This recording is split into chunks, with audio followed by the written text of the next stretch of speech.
I'm Chinwe Oyeagoro. I'm the CEO of PocketSuite, and I'm joined by Sean Litteljohn. I'm the Sean, nice to meet you. managing editor and new here. And Chinwe and I are crafting this idea to bring the community closer together and really hear what you have to say. So thus was born the PocketSuite Lounge. So I've Sounds got good. the seltzer water here that we're Okay.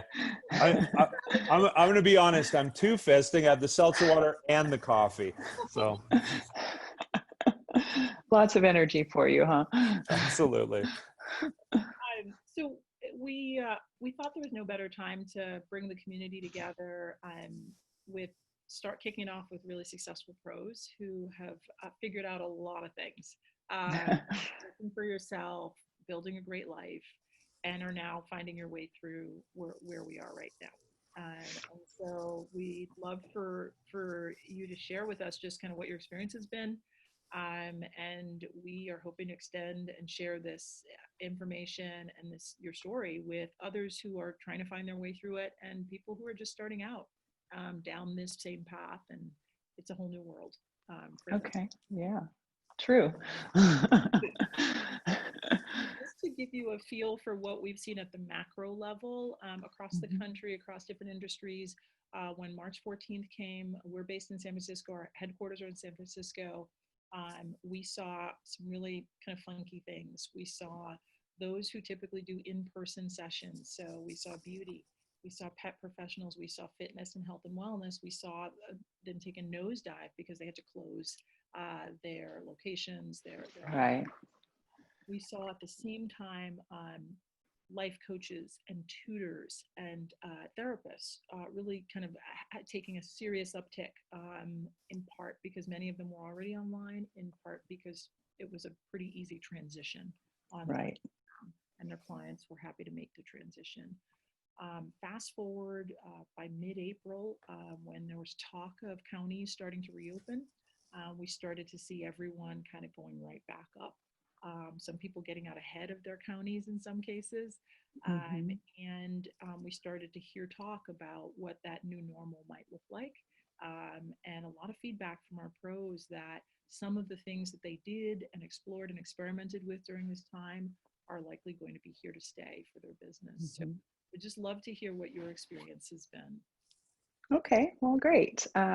So I personal train in a small studio, and we closed on March 16th. And I was kind of on vacation at the time. So in the beginning, just kind of felt the first couple of days, I wasn't in touch with my clients so much. I'm like, I'm on vacation, we'll kind of let this go. But then I realized, boy, they really need some stability really quickly here. So pivoted really quickly to a Zoom environment. I have some mentors who kind of said that's the platform to go to. I was kind of alternating between that and a Facebook. I have an older clientele, so Facebook is kind of their platform, if you will. So not a lot of them were familiar with Zoom either. So just really pivoted to teach them how to log on. And that was a challenge. Most of my clientele is from 40 to 80. So I have some 80-year-olds that now they're Zooming and working out online, which is a big change for them. In fact, one of them, I was on the phone, okay, press this button. We couldn't get the microphone to work, and a complete challenge. So that's a whole nother, can of worms when you're transitioning to online. But so just pivoted really quickly to give them the stability so they knew that someone was there for them. And they also rely on schedules. So knowing that, okay, I can still get my workout in and it might not look the same, but it will happen this way. And so I take my group through a face-to-face, whatever they had in their home. I said, do you have dumbbells? Do you have weights? I have someone who uses milk jugs full of water, really, gallon jugs. So whatever they had, we just tailored a workout around. They like the Zoom because they can see their workout counterparts that they used to see at the gym. The gym is a social time for people. So when they're kind of locked in their homes, that was a good outlet too, that they could kind of see each other as well and still be together. I didn't see these clients as often. So usually I'd see them 2 or 3 times a week. But I kind of approached it with, let's just do once a week. And then they would do these workouts on their own. And then I would support them via PocketSuite text messages, just kind of making sure that they were staying on track. A big goal of mine was to let them know. I said, when you come out of this, do you want to be better off? You know, this could be 6, 8, 12, we don't know how long. And look at what could happen if you really don't pay attention. So it was also my goal to stay in the forefront of their minds to, you know, mindless eating and things like that, just making sure that wasn't happening. And we scheduled a couple Zoom happy hours so that we could not have workout time and just talk about some of those things. And we gave them kind of tips on how to be more mindful about eating and what that looks like. So had a kind of a bigger nutrition aspect of it than I usually do, just because we were in a different situation.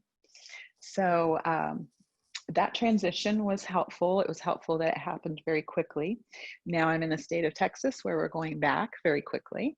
And the gyms opened up the 18th, opened up on Monday. I didn't go back right away. I polled my clientele and most of them were not ready. So I said, okay, let's plan on June 1st. I had a few, but just not kind of enough to really make it worth my while to go back right away. So I said, let's shoot for June 1st. Those that are comfortable going will go back. And then those that still want to Zoom will do that as well. So you're right. Now I have this whole new world of, okay, I have my gym people in person, and then I have another group that's Zooming. And I'm actually thinking of working towards building that up a little bit more. So, you know, it will be kind of my new world. And I'm learning each week. We've been doing this, I think 6 weeks maybe is what we've been doing this. And I've been learning a little bit more about the delivery and how to, you know, make it better each week. Each week they're like, okay, this is a better workout. I understood it. It was easier for me to follow, or things like that. So just my deliverables, you know, they've been real patient through that, but it's definitely gotten better. So now I see how I could scale this to a much bigger audience. So I'm kind of looking forward to that. I have a quick question, and you hit on some great points there. When you say you service people who are in a slightly older demographic, now I know new technology is sometimes a barrier. I mean, even to me, I'm 44, right? But Yeah. once you coach these older people through that and make it easy, do they feel more comfortable because they're more at risk of getting sick in a social environment like a busy gym? Does this work better for them now that they understand how to use Zoom? Yes, I have a few. I have an 80-year-old client and several in their 70s, and many of them are, because they're at higher risk. They said, you know, I just don't think I want to go back to that at all right now. I mean, even short term. So yes, they're becoming comfortable with it and seeing that they're still getting the same great, you know, workout that they were getting before. They haven't lost a step that way. So yeah, I feel like they feel pretty confident now. And even taking it, I think they're also into other industries. Like she does her church on Zoom.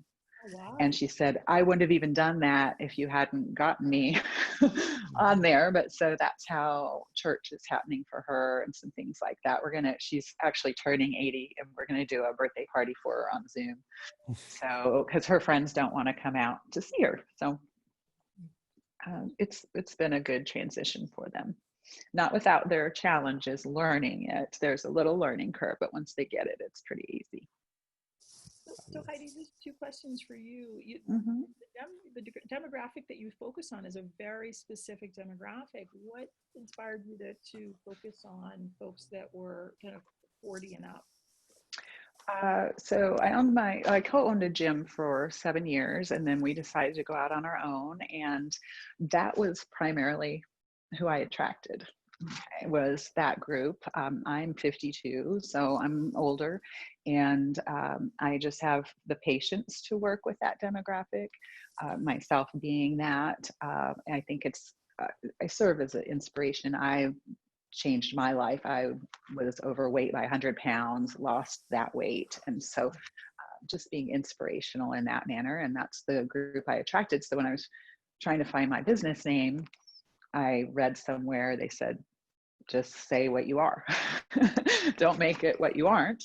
And I said, well, I train people over 40, so over 40 personal training it is. And that's just how it came about. And there's a untapped market for that. A lot of them are not comfortable going into a gym.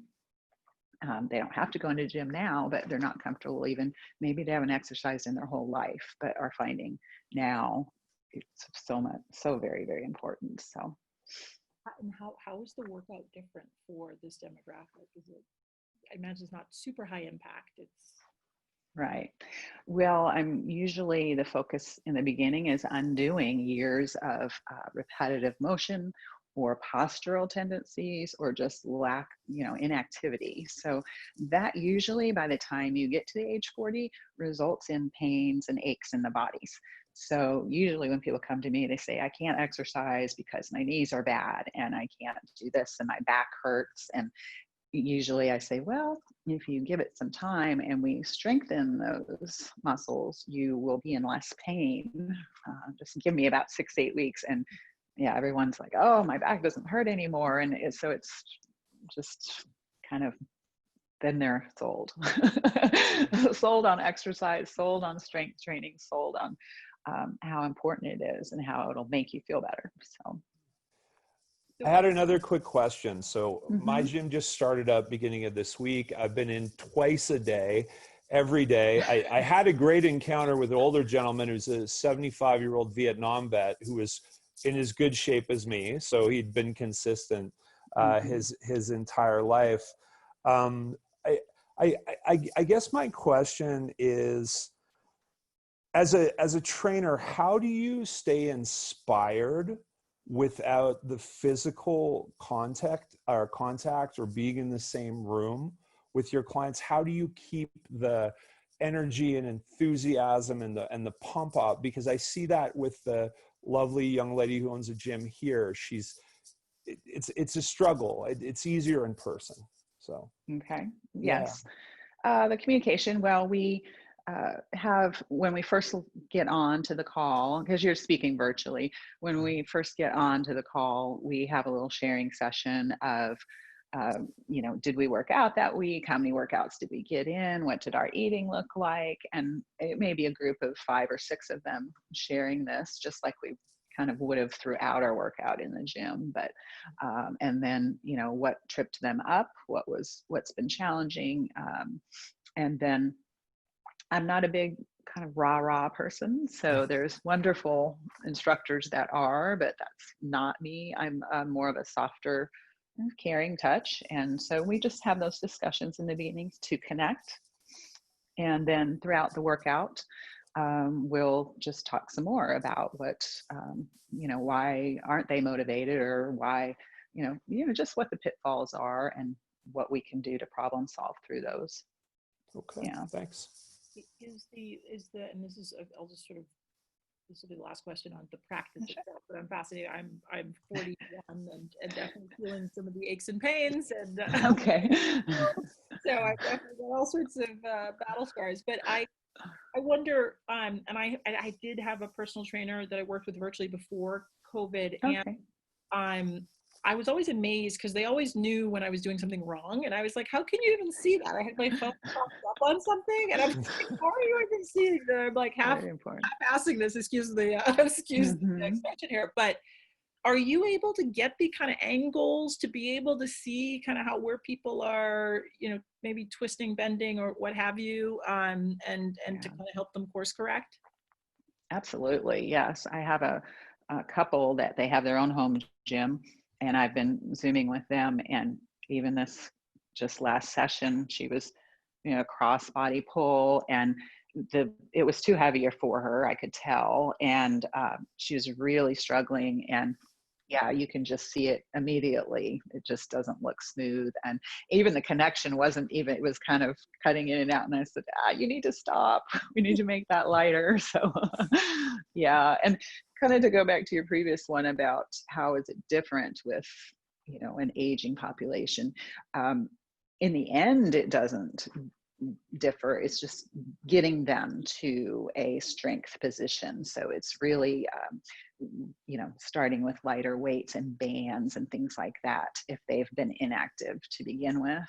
And then with the over 40s, I don't put weight on their back so much because usually their spine it has degenerated over the years, right? We don't put a lot of weight on the back. And I can really work around squatting as well. There's a lot of other exercises we can find too if their knees are really bad too. So there's just different ways of kind of going about things.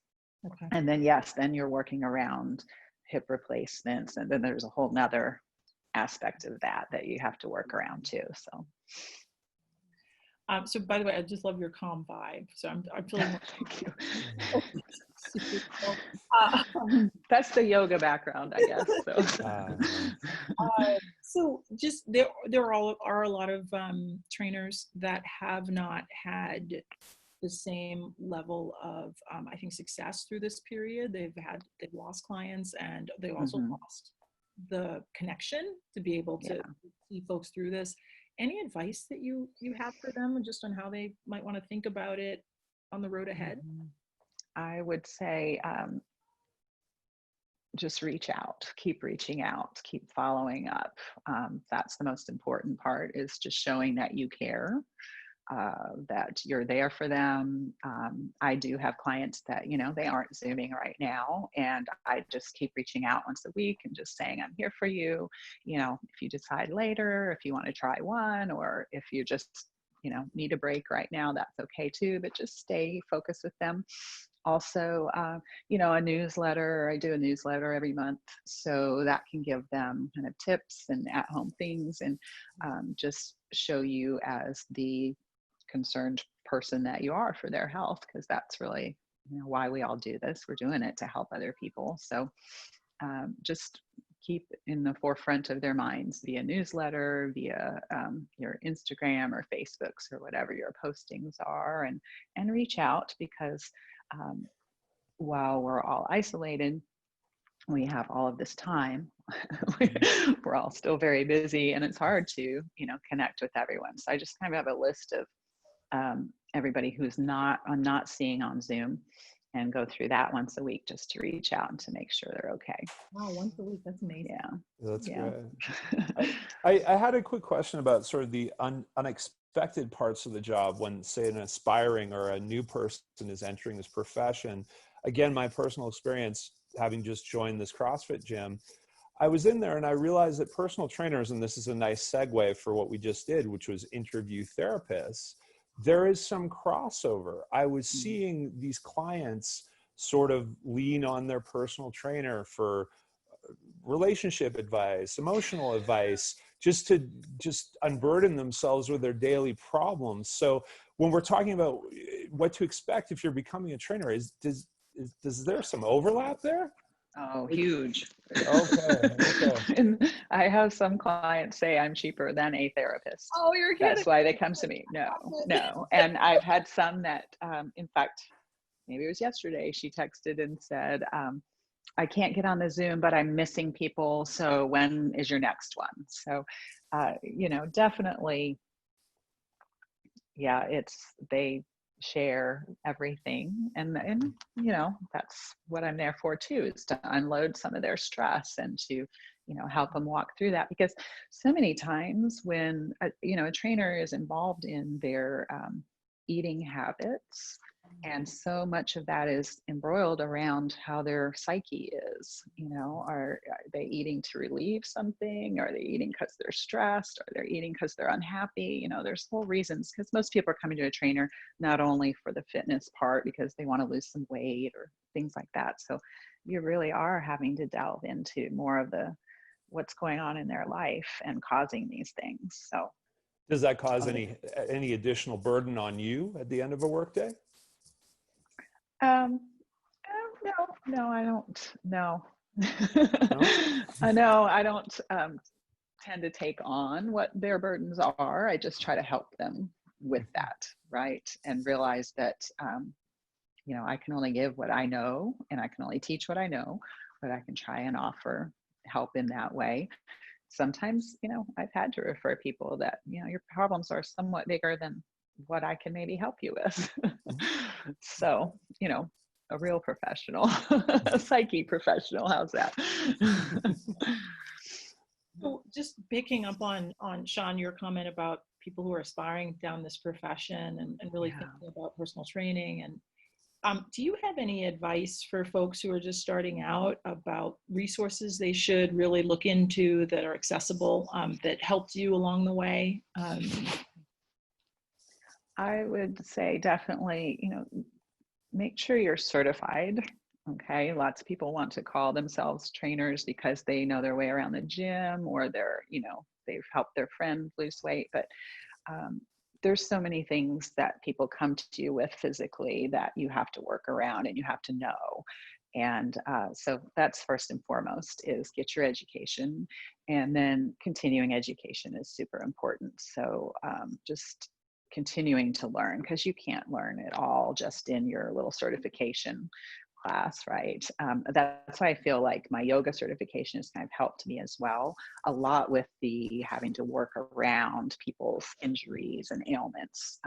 I learned a lot through that there too. So continuing education, certification, even a mentoring program. We have one in my gym. The owner, he mentors people who are studying to be certified, and he kind of helps them around. If you can find a great mentor, that's always a plus too, right? And then just, I feel like my whole customer base was just referrals. Yes, I market myself on Facebook and Instagram or whatever, but usually people that come to me are a referral from someone else. So that's how you know that you're doing well, is people are recommending you. So just, I guess one final question for you is just any parting thoughts on the road ahead as people are sort of looking up and out to say, what's life going to be like? What's life going to be like working for myself? Anything that sort of you're thinking about as you think about the future? I really think staying very flexible because you just like this virus, everything changes every day. What we thought was this, it's now this way. And so, stay flexible. Don't get too entrenched in certain ways of doing things, being open to change, I guess, would be my advice. I just wanted to said the exact same thing, right? Flexibility and openness. So I think there is definitely a therapy hat you're wearing here. I was going to say literally and figuratively, and I would just like to close by giving you a compliment. You lost 100 pounds. That is unbelievable. I can't even lose 5.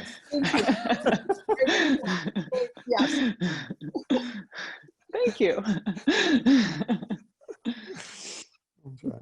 Thank you. Thank you so much, Heidi, for spending the time with us. We are going to kind of edit this and put it out on Instagram and Facebook, and we're also going to transcribe it and get some of the tips into an ebook for folks who are just starting out.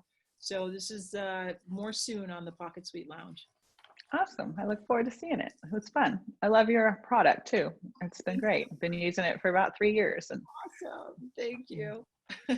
You're welcome. Thanks very much. Take care.